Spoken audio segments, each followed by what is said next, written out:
ब्राह्मणों की भूमि नहीं है। आप हमारे दया पर भारत में रह रहे हैं, ध्यान रखो। दुनिया के हर रिलीजन में ब्राह्मण होते हैं, बस उनके नाम अलग अलग होते हैं। जैसे पादरी, बिशप, पोप, ये ईसाइयों के ब्राह्मण होते हैं। मौलाना, मौलवी, ये मुसलमानों के, और बौद्ध भिक्षु बौद्धों के होते हैं। हर रिलीजन में ब्राह्मण सबसे ज्यादा सम्मान प्राप्त करते हैं। जापान, कोरिया वाले, वहाँ के राजा भी दलाई लामा के सामने झुकते हैं, उनके धर्म गुरु के सामने। वैसे ही अमेरिका के राष्ट्रपति भी अपने पादरी या पोप के सामने झुकते हैं। हर रिलीजन के ब्राह्मण दान पर निर्भर होते हैं। कोई मौलाना, मौलवी नौकरी नहीं करता, कोई दुकान नहीं चलाता, कोई पादरी कोई जॉब नहीं करता, ना कोई बौद्ध ये कोई व्यवसाय करते, सब दान दक्षिणा पर ही चलते हैं। जो बात हिंदू धर्म के ब्राह्मणों को दूसरों से अलग करती है वह है ज्ञान का स्तर। बाकी का ज्ञान केवल उनकी धार्मिक बातों तक सीमित होता है। हिंदू धर्म वालों के पास उनका पूरा पुस्तकालय है। हिंदू धर्म का ब्राह्मण ज्ञानी इसलिए नहीं होता कि वो ब्राह्मण होता, वो ज्ञानी होता है इसलिए ब्राह्मण होता है, क्योंकि हिंदू धर्म में ज्ञान का महासागर भरा हुआ है। अगर कोई वेदों को पढ़ता है तो ब्राह्मण होने के साथ साथ गणितज्ञ, ज्योतिष, डॉक्टर, योद्धा, वैज्ञानिक सब हो सकता है। जैसे आयुर्वेद एक जो चिकित्सा शास्त्र की पद्धति है, ऋग्वेद का एक उपवेद है, तो ऋग्वेद पढ़ने वाला ब्राह्मण कोई भी चिकित्सक हो जाता है। ज्योतिष यजुर्वेद का हिस्सा है, तो यजुर्वेद पढ़ने वाला गणितज्ञ भी हो जाता है और एस्ट्रोनॉमी पढ़ लेता है। धनुर्वेद युद्ध शास्त्र यजुर्वेद का एक हिस्सा है, इसलिए कोई ब्राह्मण युद्ध कौशल में भी निपुण हो सकता है। संगीत की शिक्षा सामवेद में है, तो सामवेद का ज्ञाता अपने आप को संगीत का ज्ञानी हो जाता है।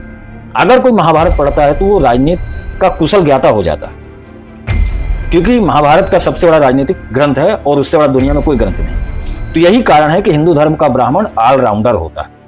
वह हर क्षेत्र में अपने झंडे गाड़ने वाला होता है।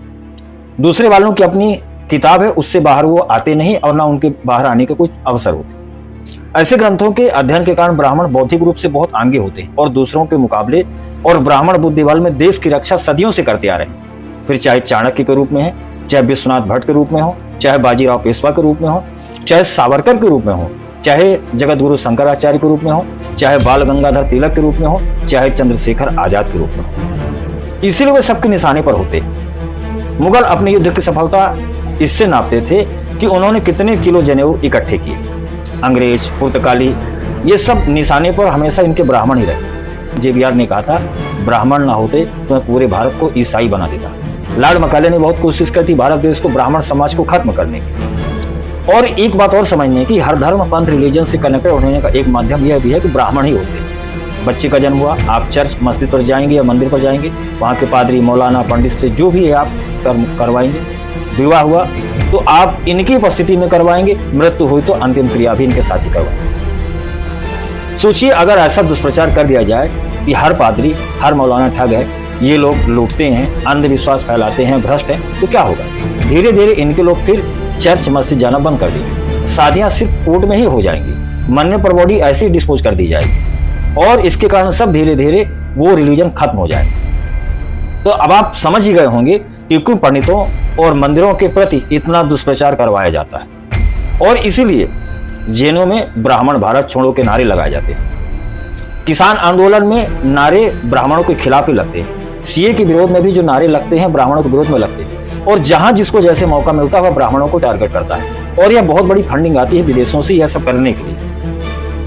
अब जहां भी बात हिंदू धर्म के ब्राह्मणों की है, वो सब कर्म से ब्राह्मण लोग हैं, सिर्फ नाम वाले ब्राह्मण नहीं है, क्योंकि ब्राह्मण कोई जाति नहीं है।